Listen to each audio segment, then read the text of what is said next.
সম্মানিত হাজিরিন, গত সপ্তাহে শুক্রবারে একটা ভূমিকম্প হয়েছে মাঝারি ধরনের। কোন ধরনের বলেন? মাঝারি ধরনের। যে ভূমিকম্পটা হয়েছে এটা কিন্তু আরো বড় ধরনের ভূমিকম্প হয়, 5.7 মাত্রা। এটা বিজ্ঞানীরা বলেছেন বা বিশেষজ্ঞরা বলেছেন এটা হচ্ছে মাঝারি ধরনের ভূমিকম্প। আপনারা আমরা সকলে ভয় পেয়েছি না পাই নাই? সবাই বলেন, ভয় পেয়েছি না পাই নাই? পেয়েছি। মসজিদে আসার পরে অনেকেই বলেছেন, হুজুর তো দোয়া করেন, অনেক মুসল্লি ভাই, যে দোয়া করা ছাড়া আমাদের আর কোনো গতি না, আল্লাহর কাছে দোয়া করতে হবে। এই যে ভূমিকম্প হয় এটার কারণ আছে না নাই? আছে। আল্লাহ রাব্বুল আলামিন কোরআনুল কারীমে এই ভূমিকম্পের নামে একটা সূরা নাজিল করেছেন। সুবহানাল্লাহ বলেন। তার মানে ভূমিকম্প কার পক্ষ থেকে হয়? সবাই বলেন, ভূমিকম্প কার পক্ষ থেকে হয়? আল্লাহ। তো আজকে তো সময় একেবারে কম, 5 মিনিটে যতটুকু বলা যায়।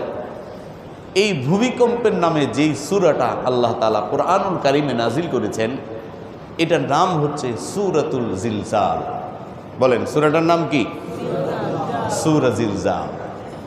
এটা কোরআনুল কারীমের 114টা সূরার মধ্যে 99 নম্বর সূরা। কত নম্বর সূরা?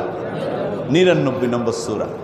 আর এই সূরাটা নবী সাল্লাল্লাহু আলাইহি ওয়াসাল্লামের মাক্কি জীবনে নাজিল হয়েছিল। কোন জীবনে? মাক্কি জীবনে। তার মানে হিজরতের আগে, হিজরতের আগে এই সূরাটা নাজিল হয়েছিল। এই সূরার মধ্যে 8টা আয়াত আছে। বলেন কয়টা? 8টা। তো এই সূরার তাহলে আমরা নাম কি বুঝলাম? কি সূরা? ভূমিকম্পের সূরা। কি সূরা? সবাই বলেন, কি সূরা? ভূমিকম্পের সূরা। আল্লাহ রাব্বুল আলামিন কোরআনুল কারীমের এই 99 নম্বর সূরা সূরাতুল জিলজাল, ভূমিকম্প নামে যে সূরা নাজিল করেছেন, আল্লাহ রাব্বুল আলামিন বলেন, ইদা জুলজিলাতিল আরদু জিলজালাহা। স্মরণ করো সেই সময়ের কথা যখন পৃথিবী, যখন জমিন প্রকম্পনে প্রকম্পিত হবে। যখন এই জমিন প্রকম্পনে প্রকম্পিত হবে, যখন জালজালা, যখন ভূমিকম্প হয়, তখন জমিন কি করে? নাড়াচাড়া করে। জমিন কি করে? নাড়াচাড়া করে। ইয়েটা কাগজটা দেন। জমিন কি করে? নাড়াচাড়া করে। আর এই নাড়াচাড়া করলে আমরা কি? ভয় পেয়ে যাই। আর বিল্ডিং যদি ভেঙে পড়ে। এই সূরা জিলজাল বা এই ভূমিকম্পের সূরা আল্লাহ তাআলা নাজিল করেছেন এবং এটার শুরুতেই বলেছেন, ইদা জুলজিলাতিল আরদু জিলজালাহা। যখন এই পৃথিবী প্রকম্পনে প্রকম্পিত হয়। এইবার প্রথমে যে কথাটা বলা দরকার, এই যে ভূমিকম্প হয় এটা কি এমনিতেই হয় না কোনো কারণে হয়? কারণে হয়। যারা চিন্তাশীল, লা আয়াত লিউলিল আলবাব, যারা চক্ষুষ্মান তাদের জন্য শিক্ষা আছে। আল্লাহ এমনিতেই কোনো কাজ করেন না। আমরা সকলেই জানি এই আসমান জমিন সহ এই পৃথিবী আল্লাহ রাব্বুল আলামিন সৃষ্টি করেছেন। আল্লাহ রাব্বুল আলামিনের হুকুমে এই পৃথিবী চলে। এই আসমান জমিনের মাঝামাঝি এই পৃথিবীর মধ্যে যত কিছু আছে, যত প্রাণী আছে, যত কিছু আছে, সমস্ত কিছু আল্লাহর হুকুমে চলে। আল্লাহ রাব্বুল আলামিন কোরআনুল কারীমের মধ্যে বলেন, ওয়ালিল্লাহি মুলকুস সামাওয়াতি ওয়াল আরদ ওয়াল্লাহু আলা কুল্লি শাইইন কাদির। আল্লাহ রাব্বুল আলামিন বলেন, ওয়ালিল্লাহি, আল্লাহর জন্য, মুলকুস সামাওয়াতি ওয়াল আরদ, আসমান সমূহ এবং জমিনের মধ্যে যত কিছু আছে এটার যে মালিকানা, এটার যে মালিকানা, এটার মালিকত্ব আসমান সমূহ এবং জমিনে এবং এই পৃথিবীর মধ্যে যত কিছু আছে সমস্ত কিছুর মালিক হলেন একমাত্র আল্লাহ পাক রব্বুল আলামিন। জোরে বলুন সুবহানাল্লাহ। তাহলে মালিক যিনি, নিয়ন্ত্রণ করেন তিনি। তাহলে এই পৃথিবীর মধ্যে যখন ভূমিকম্প হয় এটা কার হুকুমে হয়? আল্লাহর। এখন কেন হয়? কয়েকটি কারণে ভূমিকম্প হয়। তার মধ্যে 1 নম্বর কারণ হচ্ছে নেশা জাতীয় জিনিস, মদ, জুয়া, এই সকল যখন সমাজের মধ্যে অনাচার অবিচার বেড়ে যায়। মদ সমাজের মধ্যে আছে না নাই? মসজিদে যখন বাসার থেকে বের হই, রেল লাইনের মধ্যে যখন আসি, নাক টানা অনেক কঠিন। আপনারা যারা রেল লাইনে চলাফেরা করেন তারাও নিশ্চয়ই জানেন এইগুলো যে কবে বন্ধ হবে, আল্লাহ তাআলা কবে বন্ধ করবে। আর আমাদের দেশে যারা আছেন এই বিষয়গুলোর প্রতি কারা এই সুদৃষ্টি দিবেন আল্লাহই জানেন।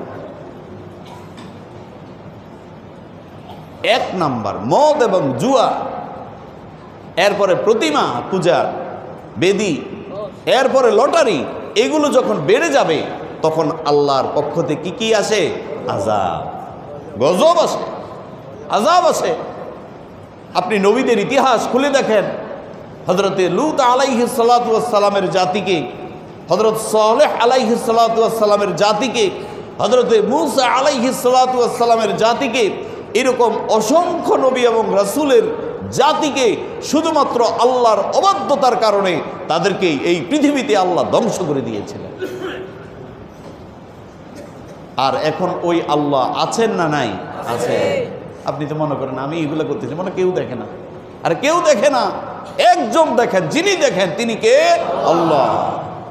এই জন্য সমাজের মধ্যে যখন মদ জুয়া এগুলো যখন বেড়ে যায় তখন আল্লাহর পক্ষ থেকে কি আসে?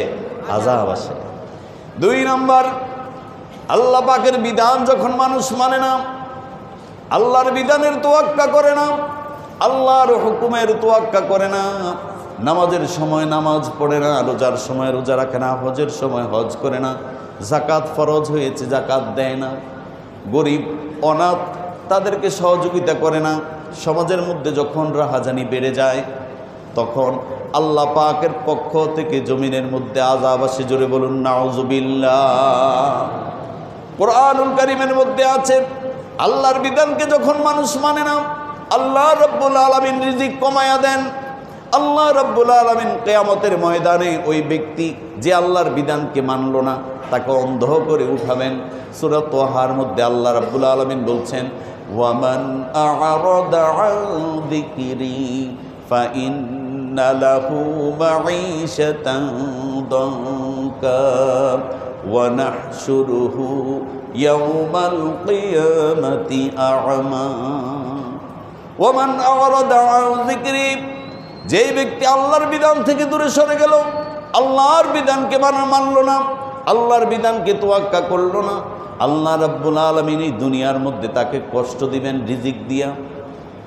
ওয়া নাহশুরুহু ইয়াওমাল কিয়ামাতি আ'মা, আর কিয়ামতের ময়দানে আল্লাহ রাব্বুল আলামিন তাকে অন্ধ করে উঠাবেন। জোরে বলুন নাউযুবিল্লাহ। এরপরে 1 নম্বরে বললাম মদ জুয়া বেড়ে যাবে, যখন বেড়ে যায় তখন বিপদ আসে। 2 নম্বর, আল্লাহর বিধান যখন মানুষ মানে না তখন আল্লাহর গজব আযাব আসে। এরপরে হচ্ছে মানুষ যখন নাচ গানের মধ্যে ব্যস্ত হয়ে যায়, আল্লাহর ইবাদত বাদ দিয়ে নাচ গান যখন বেড়ে যায় সমাজের মধ্যে তখন আল্লাহর পক্ষ থেকে কি আসে? আযাব এবং গজব আসে। এরপরে হচ্ছে বিচারের নামে যখন অবিচার হয়, যে সঠিক বিচার যখন থাকে না তখন আল্লাহর পক্ষ থেকে কি আসে? আযাব আসে, গজব আসে। এই জন্য আমরা যদি ঠিক হয়ে যাই তাহলে অবশ্যই অবশ্যই এই ভূমিকম্প ঠিক হয়ে যাবে। বিজ্ঞানীরা বলে টেকটনিক যেই মাটির নিচে যে বিষয়টা আছে এটা যখন ফাঁকা হয়ে যায় তখন হচ্ছে এই ভূমিকম্প হয়। আর টেকটনিক এটা তো আপনারা উদ্ভাবন করছেন, কিন্তু এই টেকটনিক কেন হয়, ভূমি কেন এটা মানে দূরে সরে যায়, এটা কেন নাড়াচাড়া করে, কার হুকুমে করে, তার কাছে মাথা নত করে। আজকে আমাদেরকে যে জিনিসটা করতে হবে সেটা হচ্ছে ভূমিকম্পকে ভয় পেলে চলবে না, ভয় করতে হবে একজনকে, তিনি কে? আল্লাহ। করছেন কেউ ভোর রাতে তাহাজ্জুদের নামাজ পড়ে আল্লাহর কাছে কান্নাকাটি করেছেন? 2 রাকাত নামাজ পড়ে কি আল্লাহকে বলেছেন, আল্লাহ এই আযাব এবং গজব থেকে আপনি আমাদেরকে বাঁচান? তার কাছেই তো বলতে হবে। ভূমিকম্পকে ভয় পেয়ে লাভ কি? তাকদীরের মধ্যে যেটা আছে এটা অবশ্যই হবে। কিন্তু আল্লাহকে যদি ভয় করি, আল্লাহ পাক যদি এই জাতিকে ভূমিকম্প না দেয়, আর অন্য কেউ দেওয়ার কোনো ক্ষমতা আছে? না, নাই। সম্মানিত হাজিরিন, সময় প্রায় শেষ। আমরা ইনশাআল্লাহ আগামী সপ্তাহে শুনবো এই বিষয়ে, ভূমিকম্পের সূরা আল্লাহ কি কি বলেছেন। অনেক চমৎকার কথা বলেছেন। ইদা জুলজিলাতিল আরদু জিলজালাহা, যখন এই জমিন প্রকম্পনে প্রকম্পিত হবে, ওয়া আখরাজাতিল আরদু আসআলাহা, জমিন তার ভিতর থেকে সব কিছু বের করে দিবে। এই জন্য কিয়ামতের আগে যত খনি আছে সব এগুলো প্রকাশ পাবে। স্বর্ণের খনি, তেলের খনি, গ্যাসের খনি, যত রকমের খনি আছে জমিন সব কিছু বের করে দিবে। দেখেন না, কিছুদিন আগে সৌদি আরবে স্বর্ণের খনি পাওয়া গিয়েছে, আমাদের বাংলাদেশে গ্যাসের খনি পাওয়া যায়। এইরকম জমিন ভিতর থেকে বের করে দিবে। কেন বের করে দিবে? এই সূরার 8টা আয়াতের মধ্যে আল্লাহ অনেক চমৎকার করে বলেছেন। সম্মানিত হাজিরিন, আজকে যে বিষয়টা আমি আপনাদের কাছে অনুরোধ করব, আমি সহ আমরা সকলেই এখন আমাদের উচিত হচ্ছে আল্লাহর কাছে সিজদাবনত চিত্তে আল্লাহর কাছে ক্ষমা চাওয়া, আল্লাহর কাছে দোয়া করা, পাপ ছেড়ে দেওয়া, অন্যায় ছেড়ে দেওয়া, ছেড়ে দিয়ে আল্লাহর কাছে আসা। পত্রপত্রিকাগুলো পড়লে যে অবস্থা, যে বিষয়গুলো বলা হয়, যদি 1 লক্ষ 2 লক্ষ 3 লক্ষ এই বাসা বাড়ি এগুলো ধসে পড়ে, কি অবস্থাটা হবে? 50,000 বাড়ি যদি দুমড়ে মুচড়ে পড়ে, কে কাকে দেখবে?